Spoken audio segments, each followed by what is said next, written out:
Welcome to another episode of Follow Up Genius. My name is Wesley Rocha, and today I'm going to be talking about 6 of the biggest lessons that I learned during COVID-19 when it comes to business, particularly in follow-up. Welcome to the Follow Up Genius Show, a show dedicated to helping real estate agents find their fortune in follow-up by creating stronger relationships, generating more referrals, and converting more leads. Hosted by Wesley Rocha, founder and CEO of LinkU, and Stephen Groders, real estate entrepreneur and high-performance coach. Follow us at followupgenius.net. Now, for those of you who are followers of the show and you watch the Follow Up Genius, you're going to notice I'm missing something. Give up? It's my co-host Stephen. He's not with me today, and I wish I had a really good explanation and reason for that, but honestly, I just completely forgot about the episode and that it was due to basically premiere right now as you're watching it. So I had to go ahead and put a show together real quick. And I thought, what would be something valuable I could deliver? And I thought, what if I gave the 6 biggest things that I learned during this whole COVID thing, the things that I learned personally, not only in my own business, but also working with other businesses and real estate agents and actually multiple industries, what I kind of noticed, especially as things start to, I guess, I won't say necessarily open up, but that's going to be happening over the next several weeks, maybe months, whatever it is. And I wanted to share some of the things that I learned, maybe things that you can put in place, you may have in place and be prepared now to do, or that things you can put in place now to help as you proceed in the future. Not necessarily for another pandemic, because I don't think that's something that's going to happen. I think this one's going to live a long enough life, but just to be prepared for other things that could give similar type, results or reasons for you to be ready. All right, my first one, probably the most important, and this one's definitely something I not only myself experienced, but also saw a lot of people struggling with when this whole thing started, was really just keeping your spirit, keeping your head in the game. So initially, I did kind of freak out a little bit. I was like, oh my gosh, how is this going to affect this and that and sales and just all the different things. And at that time, we were not a remote company. We have everybody in-house here. We in no way had systems or procedures or anything for being remote. And so that was something that obviously we're going to have to figure out within just a couple of days, right? And then amongst that, there was everything else, the other worry for your family and safety and everyone your friends and everything else. So keeping your spirit, keeping your head in the game and the motivation was something I think for the first week, maybe a week and a half, was really difficult for me. It was very distracting, watching the news, checking your phone, looking for updates. That was back in March. And obviously that affected, what you were getting done, your work, and really kind of put yourself in the wrong spot. And what I also noticed is some people got stuck there. Some people got stuck in that place of uncertainty and worry. What I did is I feel like I was definitely worried, but then I kind of started talking myself out of it, right? And trying to get my mind in the right place. Maybe that's because of all the Tony Robbins trainings and stuff I've been to. That might come maybe a little easier for me than others. I don't know, but essentially what I did is I just kind of went to work is how I kind of handled the response to all this. So my thinking was, there's got to be a way, there's got to be a way, there's got to be a way.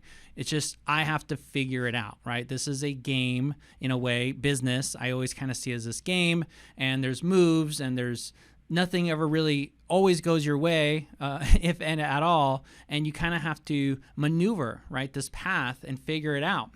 And so any obstacle, any challenge, whatever that might be, are things that you can get through. In fact, other people are getting through them in your same spot or worse, and so there's always going to be a way to get through, one way or the other. The other thing I accepted was, look, if this is what undoes what I've built, so be it, right? I'm going to accept that. It's not something I'm going to completely I'm not going to like die, I guess. I'll still have my health and everything. That's the most important thing. But if I lost the business as a result, I was like, okay, I could be okay with that. And I think what made me feel a little more okay with that was just that it wasn't going to be me by myself. It wasn't going to be like if I just couldn't, if the sales just dropped off a cliff or, who knows what fell apart, right? Who knows what could fall apart.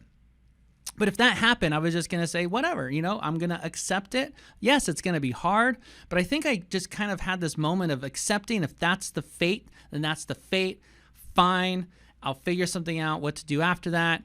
Whatever dots need to connect, however they need to connect, that's what I'm going to do. But I'm not going to go out without a fight, right? Because this could go two ways. I'm willing to accept that. At least I won't be alone. There'll be a lot of people going through it, and we can all get through it together.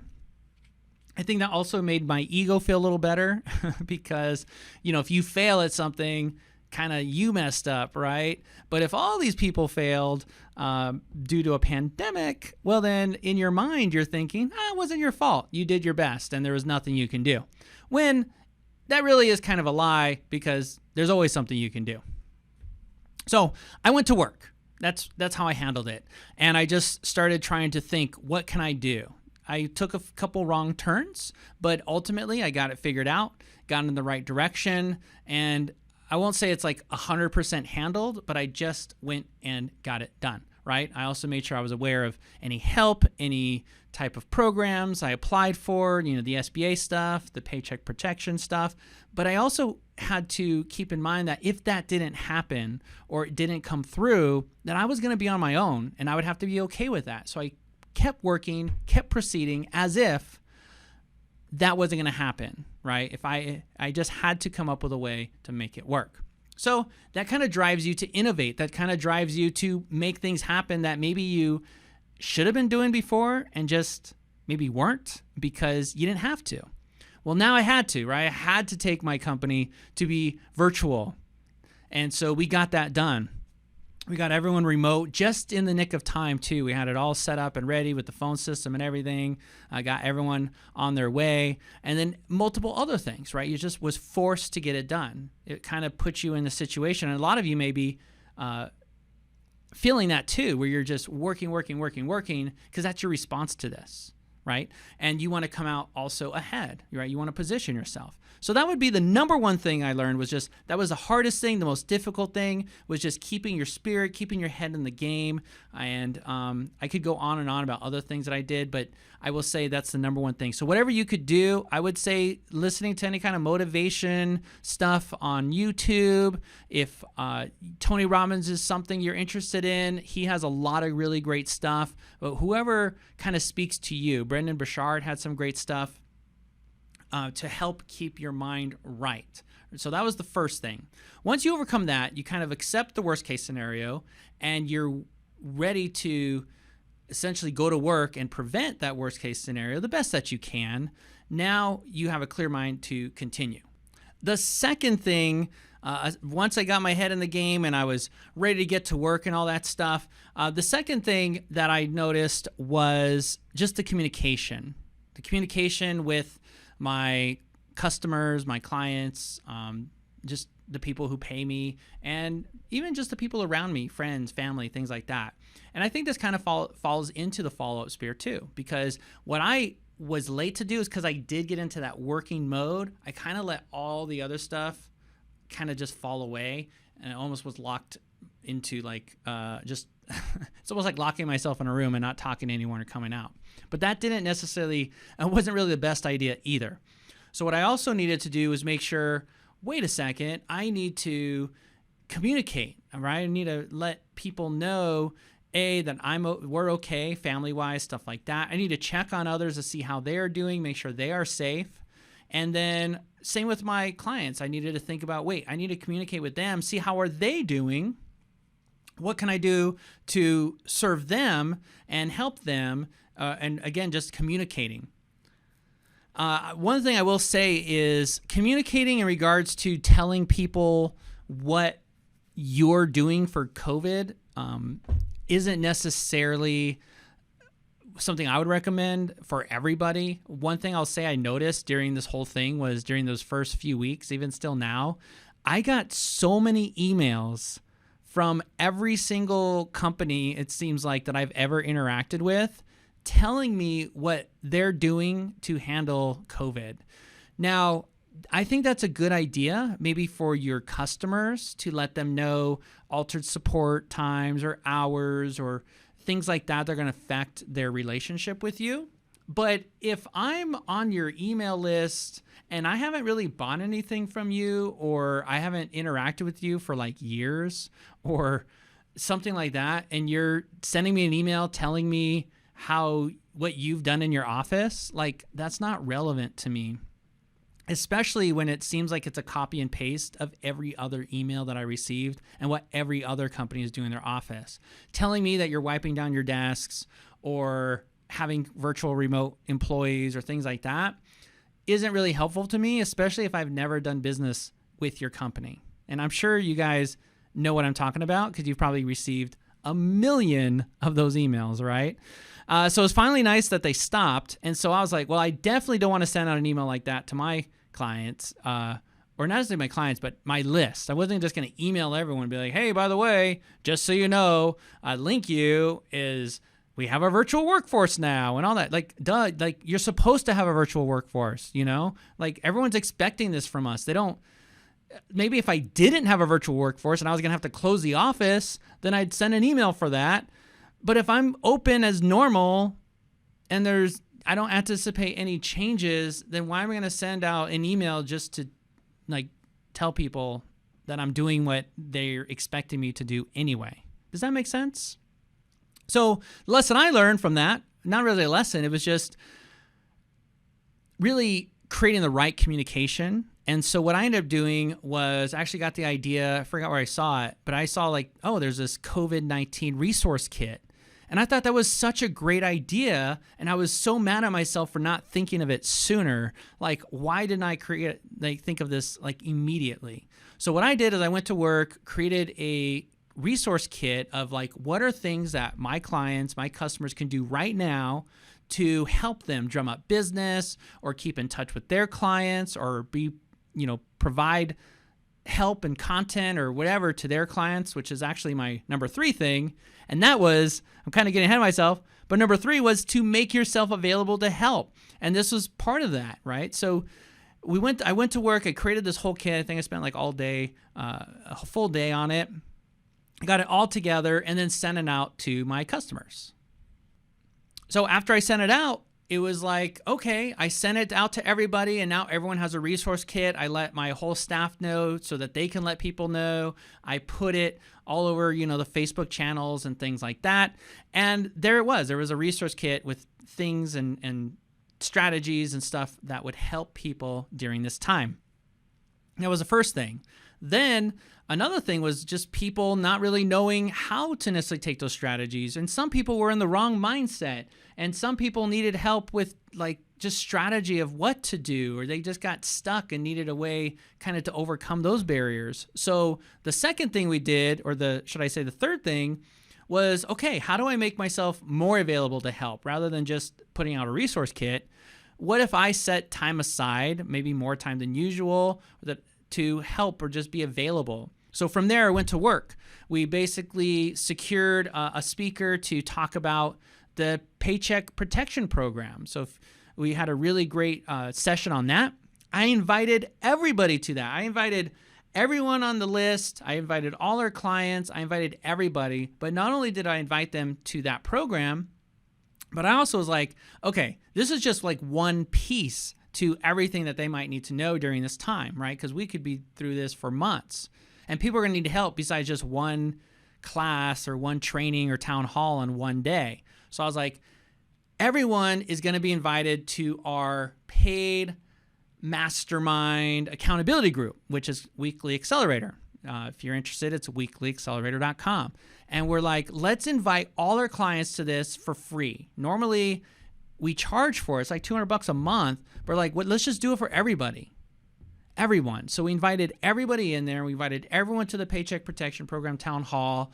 And it was a great success. We had like hundreds of people, I think we maxed out at 500. I had to like upgrade our account. Apparently I didn't upgrade enough because we had over 1,000 registrants, which I did not expect at all. But a lot of people came in, loved that. And now we have weekly accelerator learning every week, every Tuesday for everyone. And then we started kind of opening and offering it to beyond our clients. Not too much beyond, but we are putting it out there. So it's kind of an open door right now. Come on in and let's help. So every Tuesday, set aside time with Steven, if you've been in there, and we help people, right? So we've got speakers, we've got people going through this, giving what's working for them. We're helping people kind of position themselves and plan what to do next. And if people are struggling, it's like, how can we help, right? What can we do for you to help you? So how can you do this for your clients, for your customers? Are you reaching out? Are you contacting them or emailing or texting to let them know what can you do for them? How can you make yourself available? Finally, number 4 is empathy. So this kind of connects to what I was talking about, but I think one thing I've noticed that people are forgetting is understanding what everyone else is going through. So for example, I've had some situations where clients have been kind of rude or just not very nice to some of the reps, and we are trying to do everything we can.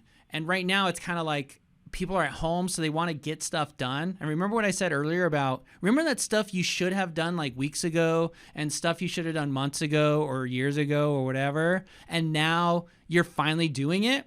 Well, a lot of people are doing that right now. So imagine all these people who should have done this stuff a long time ago when they were supposed to do it and we were ready for it, all trying to do it now. Like we have onboards, we have lists, we have websites, we have things like that.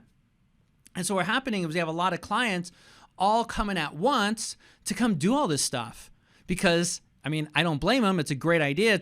You want to get stuff done. But at the same time, what it's doing is it's like, wow, it's overloading our support. It's overloading our support and our customer service, which is causing us to take longer to respond and things like that. Well, the other thing on top of that is our support reps, including myself, my wife, and other people, we are all at home. And at home, guess what? I've got kids. I've got a 2-year-old. I've got a 12 and a 16-year-old. And that's not that bad because the 12 and 16-year-old are pretty self-sufficient, right? But the 2-year-old, not so much. My wife, she's a teacher, so she's having to do stuff, and then I have to fill in, things like that. And I don't have to be on the phones. I have to do my stuff. But I also have, our success team, our support reps have things like that at their home. So, and I'm sure you get it too. You're probably having to work extra hours and do extra things. Well, as business owners, it's one thing.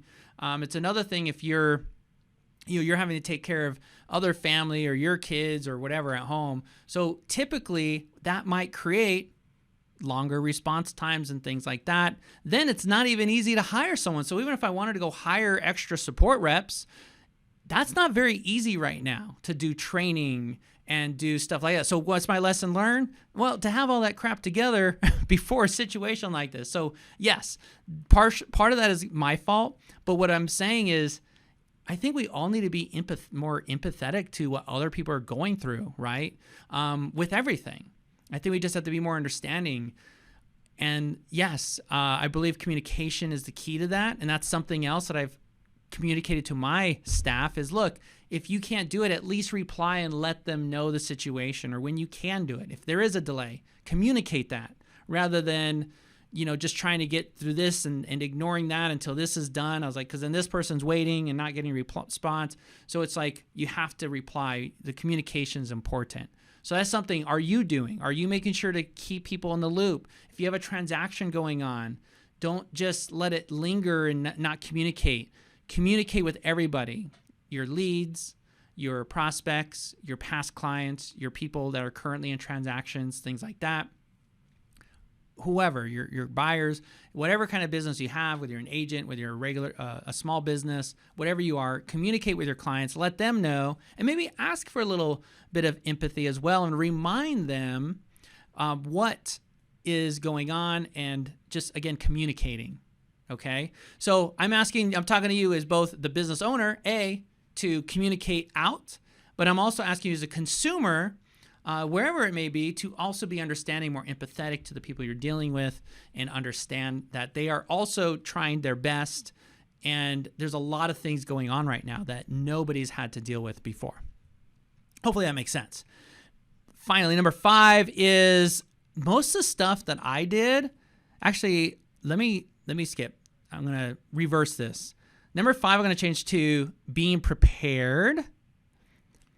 And this connects to everything I was talking about, because this whole thing showed maybe we weren't really as prepared for things as we thought we were, right? Because we're working in the business, we're doing things day-to-day operations, things like that. And so we kind of tend to let some of these prepare things kind of just go by the wayside, because we figure we'll work on them later. Some of it's your database. Some of it is your follow-up. Some of it is maybe just having certain technology or certain things in place that, had those things had been in place earlier, would have made you getting through this easier than it has been. Or if it's been really, really difficult, then again, having these things in place have been easier. So let me tell you a quick story as an example. I was at the, I hurt my back sneezing, of all things. Like, I messed it up. Something got pulled or whatever. And I was in a lot of pain. I didn't want to be like on pain meds. So I had to make a decision like, dude, this hurts. And how many weeks am I going to have to go with this pain before I can see like a chiropractor or something, right?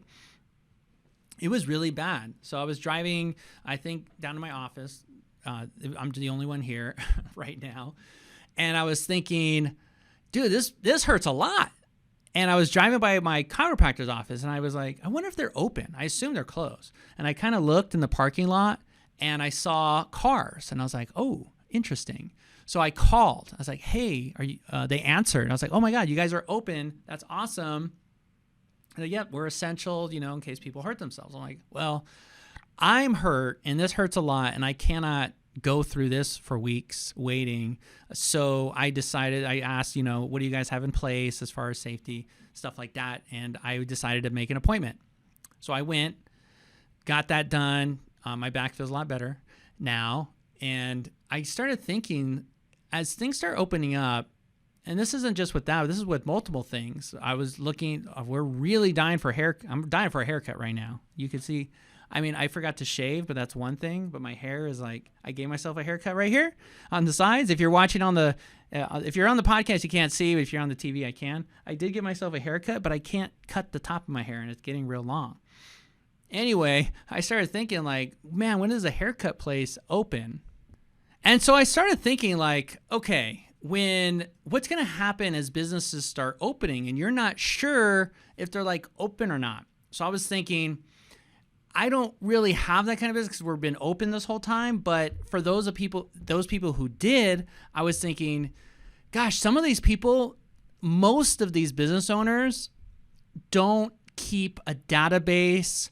They don't keep contact information. They don't have anything really available, right? Except maybe their website, maybe their social media, where they would basically be able to communicate to the public that we're open. I'll use another example. My sister, she works at a restaurant chain, and they were actually closed for quite a bit.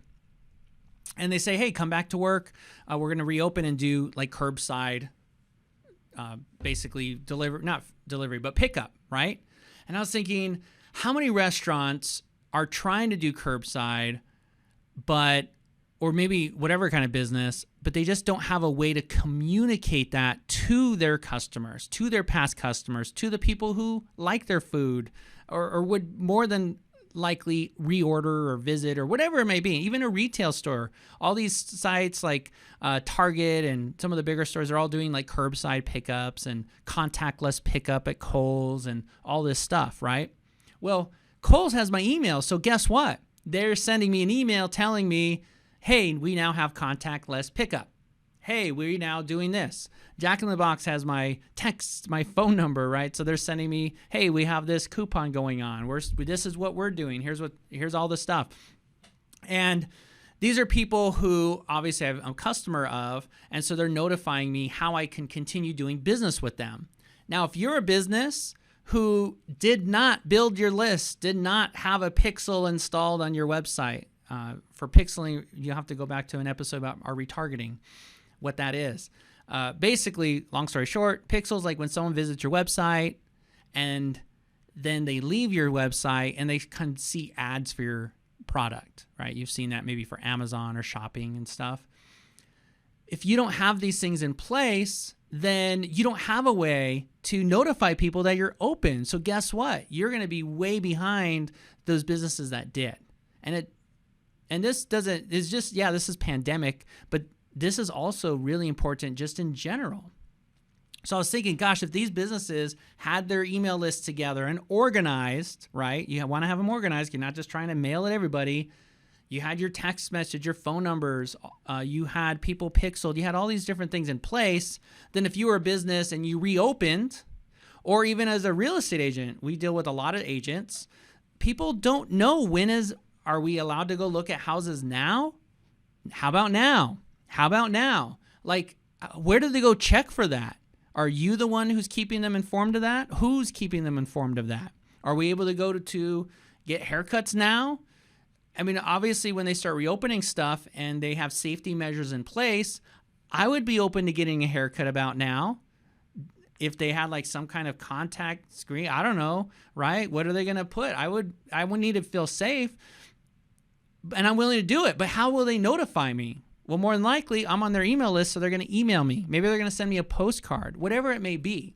So that's pretty much the lesson is, what can you do if you haven't already to notify your clients, your prospects, your leads, either that you're back in business or how to do more business or how to continue or do business with you, but obviously in a safe way, right?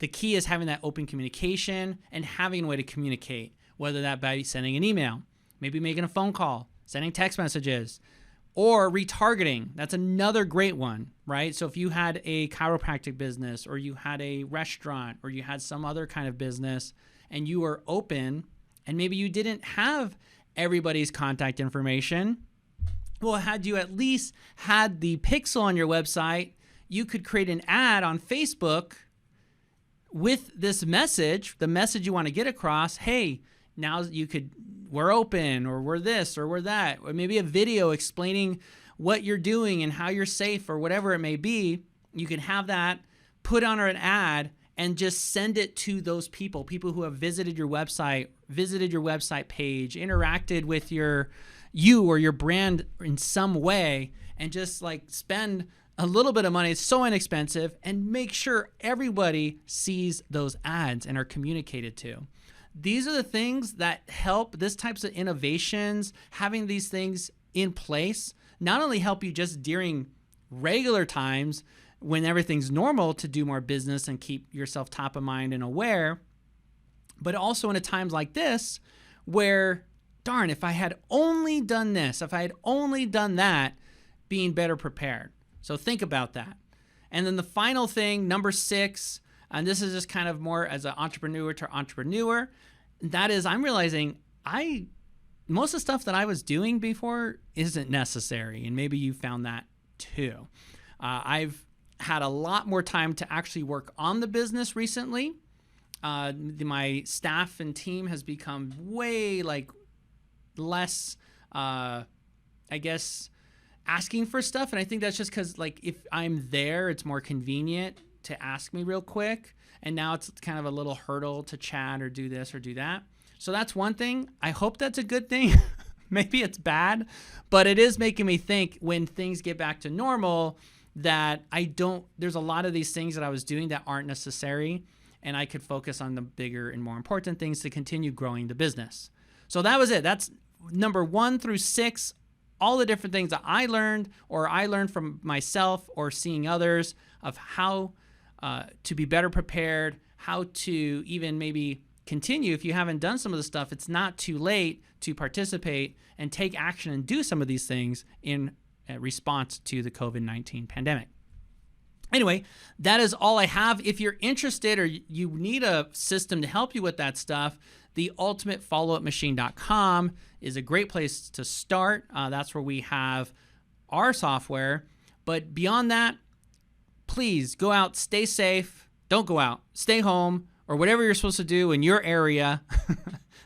But be safe regardless of above all, and stay safe and go out there, get to work. All right. And keep positive. There's another end to this. We're all going to make it through. Accept the positive, accept the negative. It's all part of your story. All right. That's all for this episode. And I'll see you in another one. Follow Up Genius. See you later. Bye-bye. Thanks for tuning in to the Follow Up Genius Show. Get the show notes and discover our fantastic bonus member-only content when you become a Follow Up Genius member. Join today free at followupgenius.net. The Follow Up Genius Show is sponsored by LinkU.